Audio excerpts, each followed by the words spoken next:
Hola, bueno, realmente es un gran placer, una alegría, como siempre, poder estar en territorio dominicano y vivir siempre la calidad y la amabilidad con la que este pueblo nos recibe, así que para mí es una alegría extra poder estar en este evento.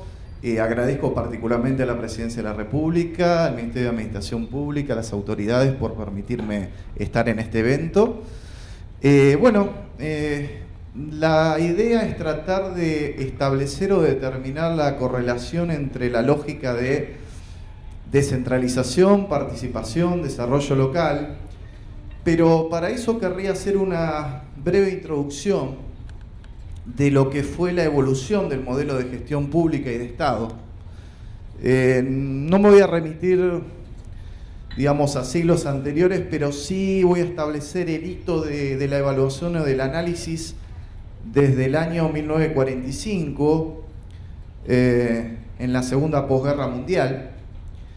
Ahí se establece una lógica internacional que iba a ser definida como una confrontación político-ideológica entre los dos bloques político-ideológicos enfrentados, Estados Unidos y la Unión Soviética con sus satélites y aliados, llamada Guerra Fría. Esta confrontación que los internacionalistas y los historiadores plantean en el año 45, muchos dicen que fue iniciada anteriormente, originalmente, durante el conflicto bélico, donde ya existían estas asimetrías político-ideológicas. Voy a establecer un parangón entre lo que era el modelo de Estado en los dos superbloques, como había mencionado anteriormente, y a pesar de las diferencias político-ideológicas, como cité anteriormente, no era muy diferente, desde el punto de vista estructural y de fondo, el modelo de gestión pública o de Estado, entre el modelo de planificación soviética, con la centralización del Politburó y el Kremlin, y lo que era el modelo weberiano, formalista, de centralización de la toma de decisiones también del entorno occidental. En las diferentes etapas de la Guerra Fría, desde el año 45-46, se la conoció como periodo de bipolarismo rígido, de confrontación entre las dos superpotencias, como así también desde el año 61-62 a través o mediante lo que fue la crisis de los misiles hasta el año 79, que fue conocido como el periodo de coexistencia pacífica o política de detente, o sea, de distensión entre los dos superbloques, como tampoco en el año 79 hasta la caída del muro de Berlín, periodo conocido como de nueva Guerra Fría. El 79 marca dos íconos trascendentales que los historiadores e internacionalistas marcan como fijación de ese periodo, que es primero el advenimiento de la administración de Reagan en los Estados Unidos, y la otra es la invasión soviética a Afganistán. Por eso se fija esos dos hechos históricos concretos como preliminar del inicio de este estadio de Guerra Fría. Sin embargo, este periodo, en cualquiera de los tres estratos, fue justificado y fundamentado en una fuerte dimensión estatal, concebida desde la perspectiva de la teoría realista de las relaciones internacionales, fijado en tres elementos sustanciales: el concepto de poder, el concepto de interés nacional y la dimensión de seguridad. Desde la perspectiva del bloque occidental, la doctrina de seguridad nacional. ¿Cuál era la percepción de participación o de desarrollo en ese momento? Había una centralización de las tomas de decisiones en el paradigma estatal, y obviamente no vemos el concepto de participación inserto en ese modelo de Estado. Además, en este periodo de Guerra Fría, va a haber una prevalencia o predominio de lo que es la dimensión estratégico-militar por sobre la dimensión político-diplomática y económico-financiera, en cada una de las agendas nacionales de los actores estatales, pero también en la agenda internacional. El concepto de desarrollo, que se consolidaba en los 70 como un modelo de precrisis de desarrollo basado en la óptica de que una centralización del desarrollo sustentado en las nuevas centralidades, aglomerados económicos industriales, sin tomar en cuenta las percepciones o capacidades territoriales de cada uno de los actores.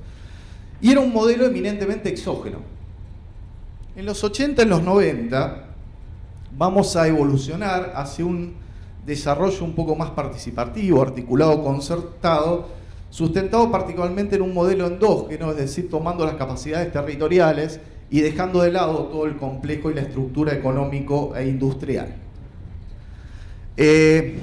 Obviamente el contexto de posguerra fría, luego de la caída de la Unión Soviética, que se debió a causales bastante complejas y multidimensionales que no son objeto de esta exposición, causales sociológicas, económicas, políticas, los costos derivados de ser jefe de bloque de poder internacional, digamos, tenemos diferentes alternativas y variantes que pueden explicar esta implosión.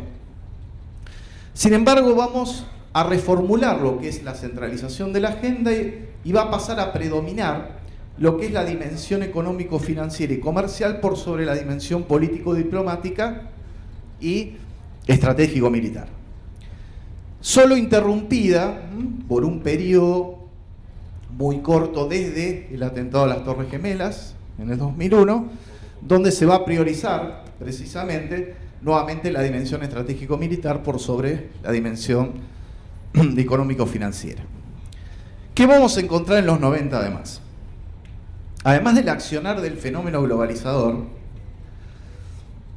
con los antecedentes de lo que era el proceso de interdependencia compleja de Keohane y Nye, que marca además no solo que la incidencia en un mercado va a tener relación o correlación directa en otros mercados a escala global, sino que plantea que cualquier decisión de un actor estatal también va a tener accionar o consecuencias dentro del entorno internacional, marca también un cambio de paradigma donde el Estado, como ese Estado omnipotente de la paz westfaliana, con esa soberanía absoluta y control territorial y monopolio de la fuerza legítima, va a tener una suerte de deterioro o de debilitamiento desde esa conceptualización.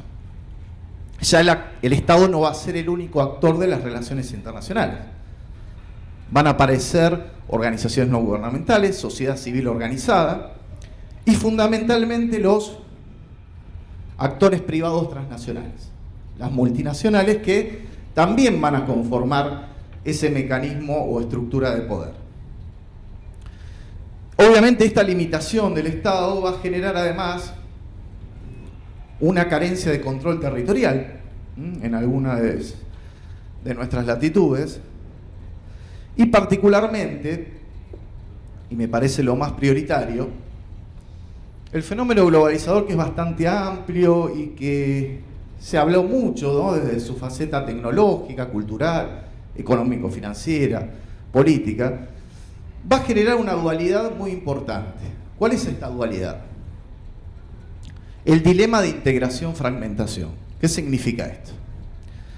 En los 90 se van a consolidar y constituir procesos geopolíticos y geoeconómicos. Se va a consolidar la Unión Europea, se va a crear Mercosur, en el cono sur de América, ASEAN, la Asociación de Naciones del Sudeste Asiático, y también bloques geopolíticos importantes como el Grupo de Shanghái, India, China, Rusia. Sin embargo, esta integración, complementariamente, va a dar a una fragmentación. ¿Y por qué va a dar lugar a una fragmentación? Porque vamos a encontrar paralelamente a este proceso de asociativo, como falencia, como, digamos, variable positiva, la aparición de estados fracturados, fallidos, deteriorados, con tejido productivo y social debilitado. Es decir, esto va a generar inclusión, falta de cohesión territorial y social, y va a complejizar aún más el entorno de las relaciones internacionales.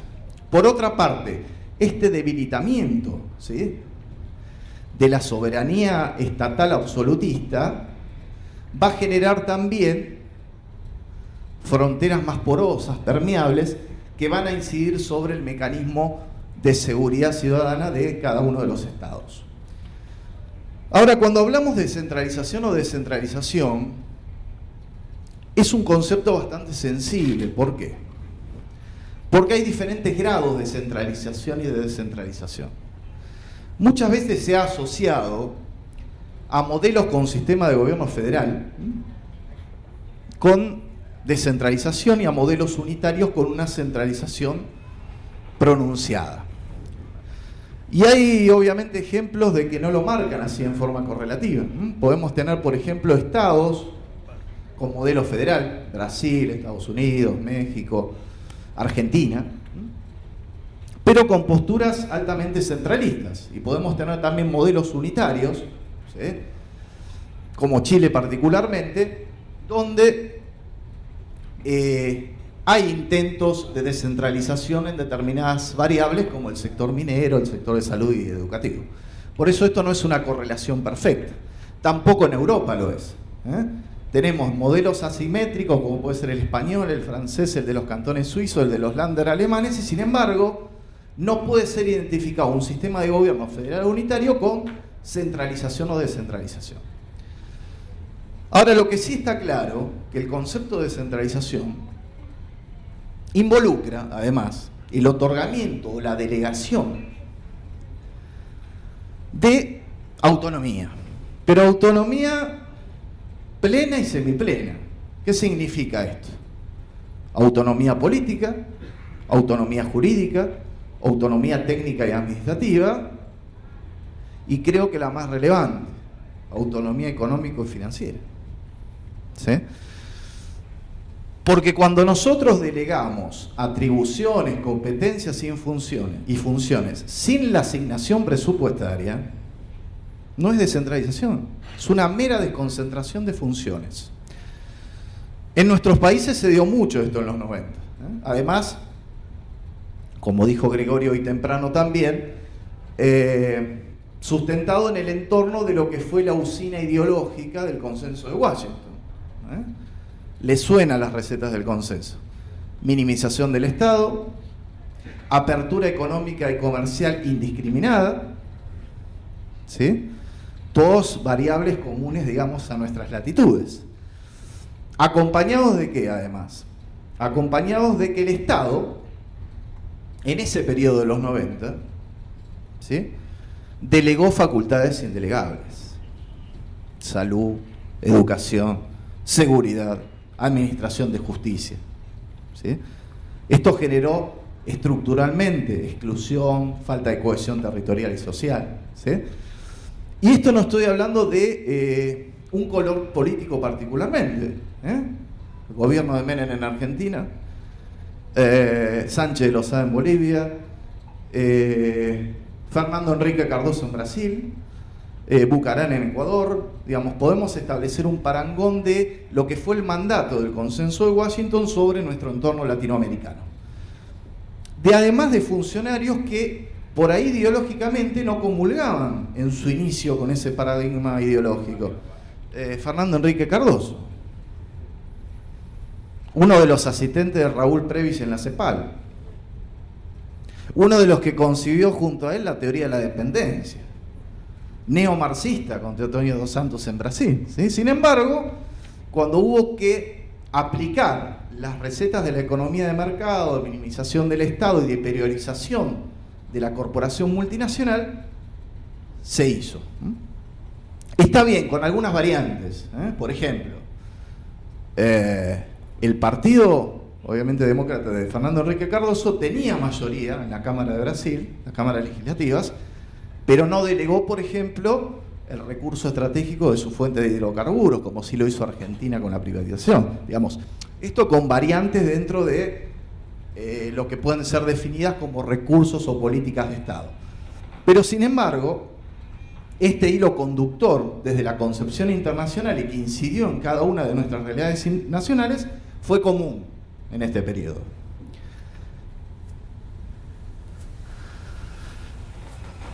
Obviamente ningún proyecto de desarrollo nacional, desde el punto de vista de la concepción estratégica, puede eludir al Estado como actor preponderante. Yo dije anteriormente, el Estado ya no es el único actor de las relaciones internacionales, tiene que convivir dentro del mecanismo o la lógica de poder con actores privados transnacionales, nacionales, sociedad civil organizada.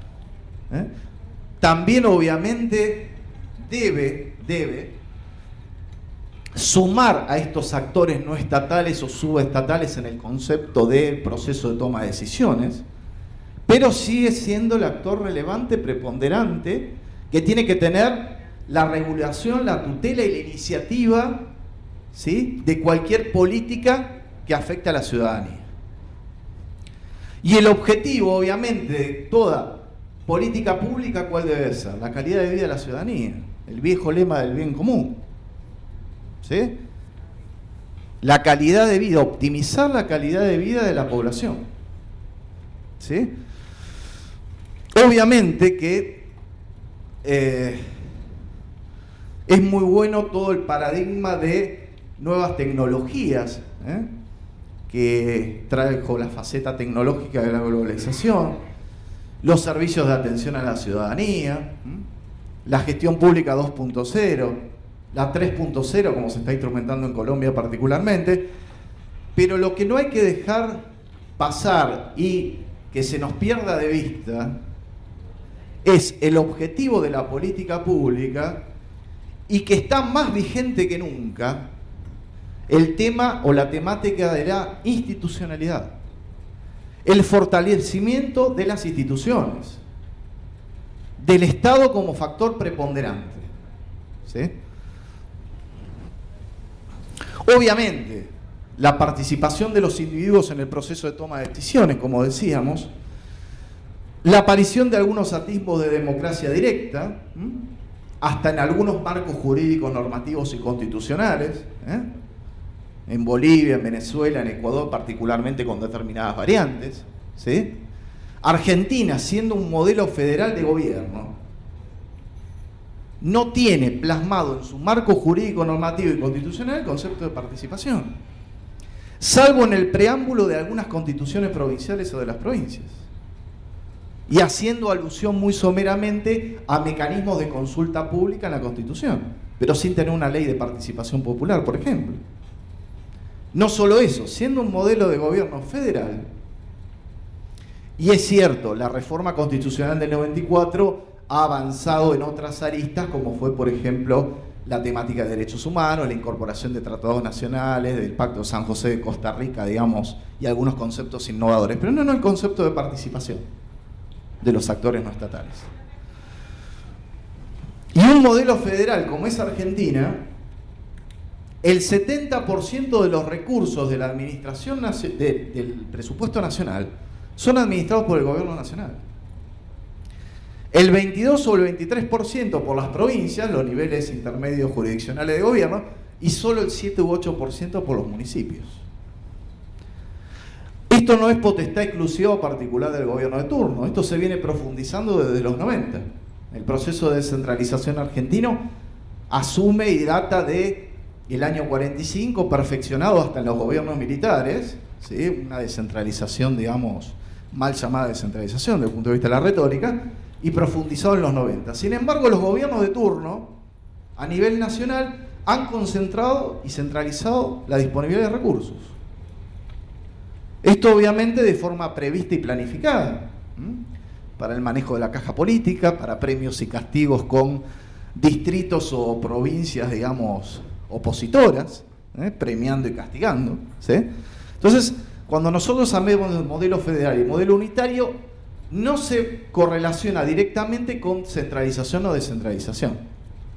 Por otra parte, ¿todos los servicios públicos pueden ser descentralizados? ¿Qué grado de descentralización? La descentralización de un servicio, de una política pública, ¿nos garantiza el éxito, la optimicidad de la prestación de ese servicio? Entonces, es todo muy relativo, ¿sí? Ha habido modelos, por ejemplo, como el norteamericano, un caso paradigmático de descentralización es el modelo de Baja California, concebido en los 90, consolidado en los 2000. Sin embargo, ha tenido vaivenes en sus resultados. ¿Por qué? Porque si bien se descentralizó, se otorgó, digamos, autonomía plena y semiplena producto del viejo sistema confederado de los Estados Unidos, no hubo una planeación y una articulación entre los niveles de gobierno. Y por otra parte, también hay experiencias de descentralización en el entorno latinoamericano. Guatemala, por ejemplo, tiene ejemplos de descentralización a nivel del área de salud, por ejemplo, del eje temático de salud. Ecuador, de educación, Colombia, Chile, del sector minero, al igual que Perú, también servicios descentralizados que tienen que ver con fomento, con tratamiento de residuos, etcétera, con seguridad. Sin embargo, aunque descentralizamos perfectamente y podemos otorgar a un determinado actor intermedio subnacional o local determinadas competencias y atribuciones en el área de salud, ¿con eso basta?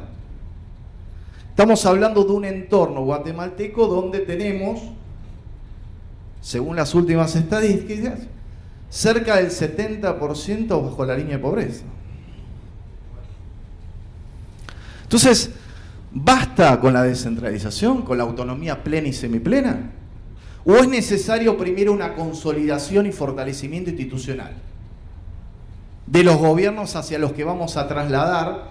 Porque cuando nosotros descentralizamos, por eso le digo que es un concepto bastante sensible, profundo y simple a la vez, tenemos en juego dinámicas fiscales, dinámicas tributarias, dinámicas administrativas y dinámicas políticas. ¿Sí? Entonces, no hay una receta común, como tampoco es concebible una extrapolación o proyección de determinadas experiencias. Porque esto funcionó bien en un determinado contexto, puede funcionar bien en otro, no. Obviamente es importante todo el trabajo que se hace en profesionalización del empleo público, en capacitación técnica. Pero un funcionario, ¿sí?, un funcionario técnico, además, para llevar a cabo su función, debe tener conocimiento de la realidad social y territorial de ese entorno. ¿Sí? Porque si no nos terminamos convirtiendo en meros burócratas, ¿sí?, del modelo weberiano que todavía sigue consolidado en nuestras sociedades. Ahora, ustedes fíjense que novedoso, ¿no? En los 90 se da, como dijimos, un debilitamiento del concepto del Estado-Nación como Estado absolutista, con soberanía territorial absoluta, pero en detrimento también se da un fortalecimiento de los gobiernos locales, de los niveles jurisdiccionales inferiores de gobierno, paralelamente a ese debilitamiento del actor estatal nacional. ¿Sí? Obviamente, mayor compromiso, mayor participación y protagonismo de los gobiernos locales. ¿Por qué? Por un sentido de coherencia, no solo de medida de eficiencia, de eficacia, de economicidad. ¿Quién es el actor estatal o el nivel jurisdiccional de gobierno más cercano a la ciudadanía? ¿Quién es el que puede hacer un relevamiento, un diagnóstico de las necesidades insatisfechas de la población? ¿Quién tiene más al alcance poder resolver en forma inmediata, teniendo obviamente los recursos, como dijimos, con la delegación de los recursos de la asignación presupuestaria? Los gobiernos locales. Obviamente, esto, además de una política consensuada, cuando hablo de consensuada es participación en el proceso efectivo y concreto en la toma de decisiones. No estoy hablando de la pura vista retórica o ensayista teórica. Es participación práctica, es decir, tener en cuenta a todos los actores en la definición de la política pública. ¿Sí? Hay experiencias muy interesantes en el entorno europeo, en el entorno latinoamericano, ¿sí?, hasta algunos con el aditamiento de la colaboración público-privada, pero la colaboración público-privada con el Estado como rector, tutelando, resguardando que la política pública tenga el objetivo ulterior de la calidad de vida de la población y de la ciudadanía. Y tenemos hasta mecanismos de colaboración público-privada bastante exitosos en el entorno de, por ejemplo, de Zaragoza, donde a través o sustentado por la Fundación Európolis ha conjugado todos los actores, desde la autoridad del ayuntamiento o de los ayuntamientos de la comunidad, hasta la oposición política, hasta la pata académica o el sector académico, hasta todos los actores sociales, en definición, por ejemplo, de un plan estratégico monitoreado, ¿sí?, a corto y a mediano plazo. También algunos mecanismos de colaboración público-privada exitosos en municipios también de la Comunidad de Madrid o cercanos a Madrid, como por ejemplo Alcobendas, particularmente en desarrollo inmobiliario. Pero siempre el Estado, ¿sí?, siendo el eje y la iniciativa de ese emprendimiento, ¿sí? Obviamente, a ver, ¿cuál es el objetivo del Estado? La provisión del servicio público. No tiene una concepción, una evaluación de lo que es la medida de rentabilidad como puede ser el sector privado. Pero sí se pueden definir algunos ejes comunes donde obviamente con la preponderancia y la participación de todos los actores, ¿sí?, se logre, además de la cumplimentación individuales, también la objetivación de el bien común, la calidad de vida de la ciudadanía. Obviamente los 90 también generó una anomia, es decir, el concepto de anomia, de fragmentación, de lo que fue el fenómeno globalizador. Como dije, los actores de la sociedad civil y los privados transnacionales penetraron en el espacio de la concepción de Estado desde el punto de vista del mecanismo tradicional, ¿sí?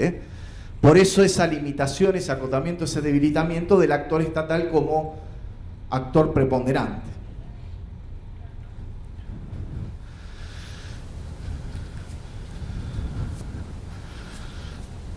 ¿Cuál es el objetivo de la incidencia de cualquier proceso participativo? Lograr cambios en la esfera pública, obviamente, activando los derechos de las personas, reequilibrar la distribución del poder, ¿sí? Y la distribución del poder no solo hablo desde el punto de vista de la concepción de poder tradicional,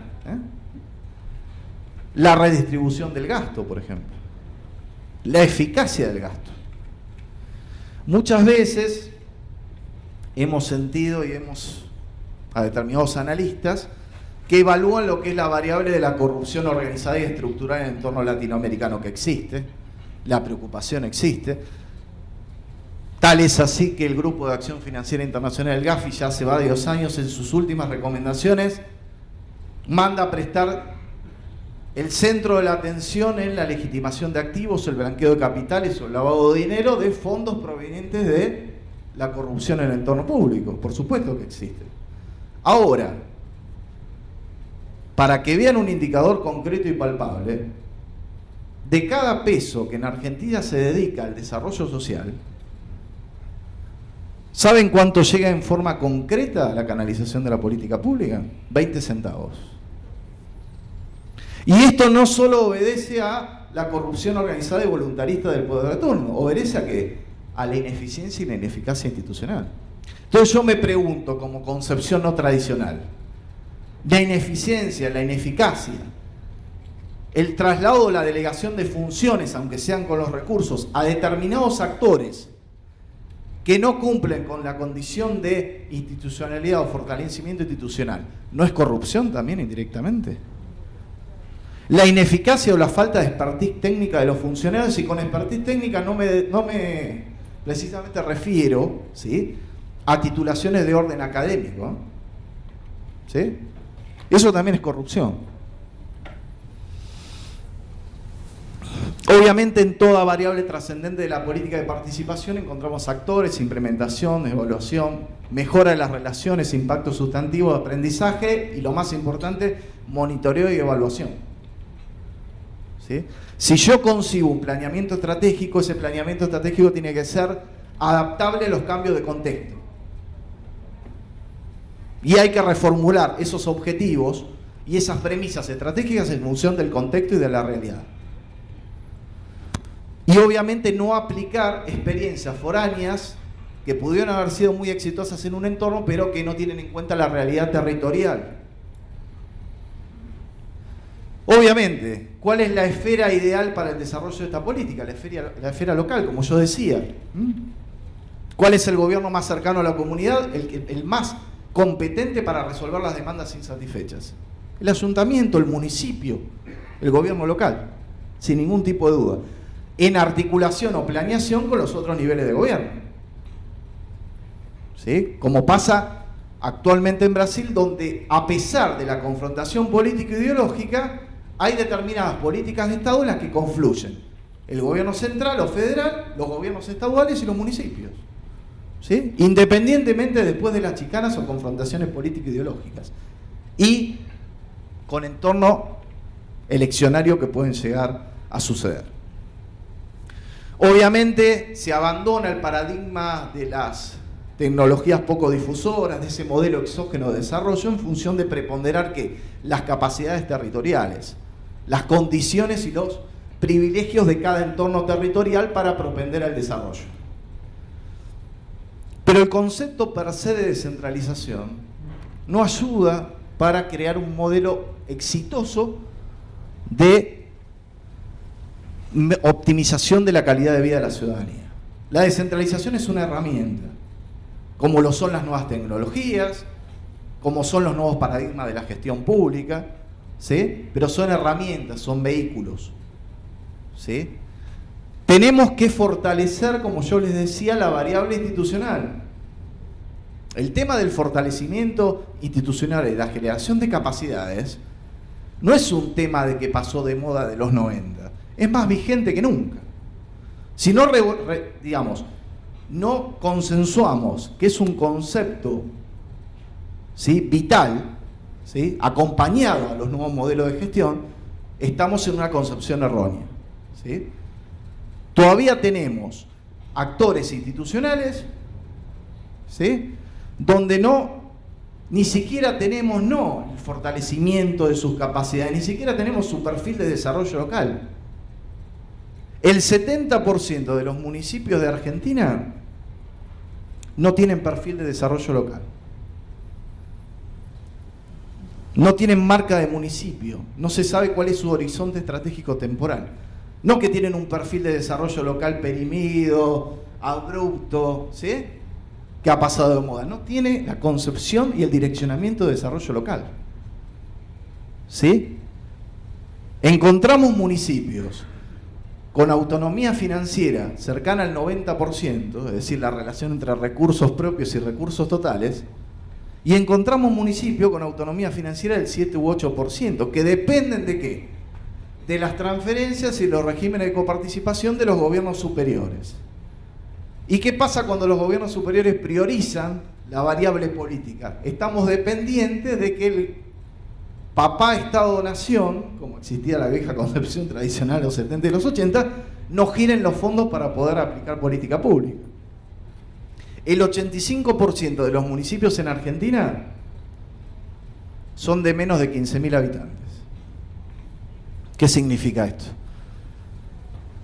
Un acotamiento en la limitación en la disponibilidad de recursos para aplicar a la política pública. Encontramos 24 municipios de la provincia de Buenos Aires equivalen al 25% de la población total del país. 55 municipios de la provincia de Buenos Aires y de Córdoba centralizan el 60% de los recursos.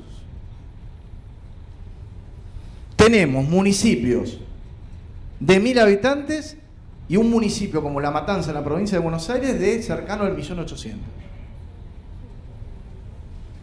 Esto analicen lo que es la gestión urbana, ¿sí?, la anomia de la que hablábamos y obviamente la deficiencia de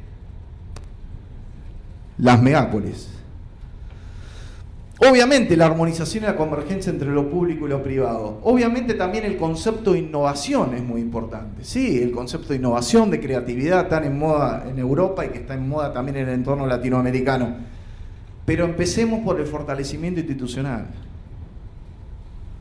Obviamente que es muy seductor el tema de las nuevas tecnologías, de las redes sociales, de la innovación, de la creatividad, ¿sí? Pero hay que priorizar primero la consolidación y el fortalecimiento institucional de nuestros actores, ¿sí? Encontramos municipios en nuestra realidad latinoamericana, ¿sí?, que no tienen la disponibilidad de recursos humanos, materiales para hacer frente a la política pública día a día y cotidiana. Obviamente que es muy importante el servicio de atención a la ciudadanía y la correlación, obviamente, con los gobernantes, ¿sí? Pero debemos priorizar que el objetivo de la política pública debe ser la limitación de la exclusión social y la falta de cohesión territorial y local. Obviamente esto en un entorno eminentemente democrático, eso ya no se duda, ¿sí? Ya quedaron atrás los fantasmas de los 70 y los 80, ¿sí? Nadie discute que obviamente con deficiencias, limitaciones,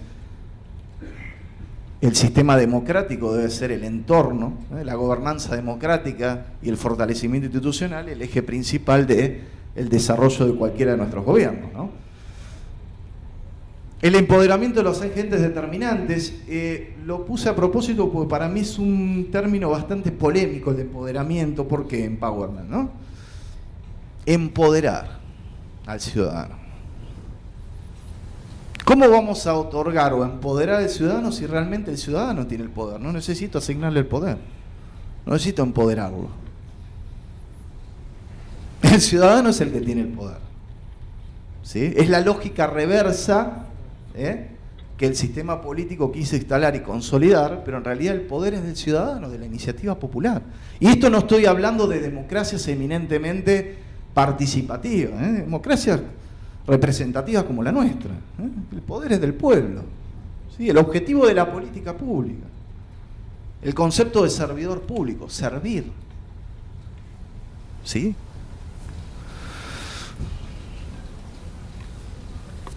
Obviamente en algunos, el presupuesto participativo, ya estoy unos minutitos más y prometo que cierro. Concebido en la experiencia de Porto Alegre del 89, que llegó a Europa en el 94, que se consolidó, ¿sí? Es muy importante como herramienta, obviamente, de, como dijimos, otorgar preponderancia y otorgar participación a los actores no estatales y subestatales a través de ¿qué? De la sociedad civil organizada. Muy relevante. Pero tan importante como la participación es la institucionalización y la metodología de implementación de la participación. Obviamente que la iniciativa de planificación participativa del desarrollo ha sido relevante para el progreso y sobre todo la consolidación de determinados progresos sociales, ¿sí? Pero sin embargo, todavía en Porto Alegre, la cuna del presupuesto participativo, todavía tienen deficiencias en la metodología de implementación, en la institucionalización del presupuesto participativo. Todavía estamos hablando de asambleas barriales o fondos barriales que muchas veces exceden las 50.000 personas, que hay que hacer los eventos en estadios de fútbol, ¿sí? Pero aún así, siendo Porto Alegre la iniciativa por ahí más superadora, perfeccionada en cuanto a su experiencia, aún así los foros y las asambleas barriales son cooptadas por los punteros políticos de turno, que tuercen cualquier decisión en función de el lobby que pueda hacer el gobierno local de turno para determinar determinada obra pública, determinado servicio público, ¿sí? Pero obviamente nadie duda que estamos en el camino correcto, ¿sí? Pero hay que perfeccionalizarlo. Y son todos medios y herramientas, ¿sí? Porque en realidad lo que hay que propender no solo es a la coordinación de políticas, sino a la coordinación política. Hay un viejo lema, tan antiguo como tan cierto, que muchas veces no aplicamos. Política pública consensuada, concertada, costo político cero. Cuando un gobierno convoca a todos los actores, los hace participar efectiva y concretamente en la toma de decisiones, establece un preacuerdo, formal, escrito, no escrito. Cuando concibe y ejecuta una política pública, esa política pública está legitimada políticamente y tiene menor costo político que hacerlo de forma unilateral e inconsulta. Y es mejor recepcionada además por el entorno social y de la comunidad, sin ningún tipo de duda, por lo que es una conveniencia. Para cerrar, bueno, tenía la verdad, obviamente el tema de herramientas participativas propenden a lo que es la transparencia y el acotamiento de la corrupción organizada y estructural, como habíamos visto, ¿no? Con el tema también de ineficiencia e ineficacia institucional en el concepto, bueno, los mecanismos de representación. Igualmente la presentación está a disposición de ustedes. El impacto, la eficacia de las políticas públicas, como habías hablado. También hay algunas experiencias de Argentina, como presupuesto joven, con diferentes modalidades o sistema dual en cuanto a los métodos de implementación, ¿no? Y quería cerrar con algunas premisas, en función de que me están allá queriendo matar de allá del fondo. Por favor, 30 segundos más. La visión de futuro, la capacidad de imaginar escenarios. ¿Qué significa esto? Obviamente, la gestión del cambio, imaginando que escenarios futuros a corto, mediano y largo plazo. La gestión de las expectativas ciudadanas. ¿Qué significa esto? Tomar en cuenta no solo las demandas insatisfechas, sino las inquietudes de la comunidad. La gestión del cambio, los procesos participativos, la construcción de alianzas. Obviamente, y acá tenemos una condición esencial de la gobernanza, además de la construcción de ciudadanía, y un espacio para la participación ciudadana local. El impacto de las políticas debe ser mensurable en determinadas variables que pueden ser mensurables o cuantificables. Cuando tenemos indicadores cualitativos, obviamente, no todo es medible. ¿Sí? No todo es medible. Y la cooperación institucional, la cooperación interinstitucional. Y con esto cierro. Muchas veces no sabemos lo que está haciendo, el par que yo tengo al lado en el entorno de la administración pública. ¿Sí?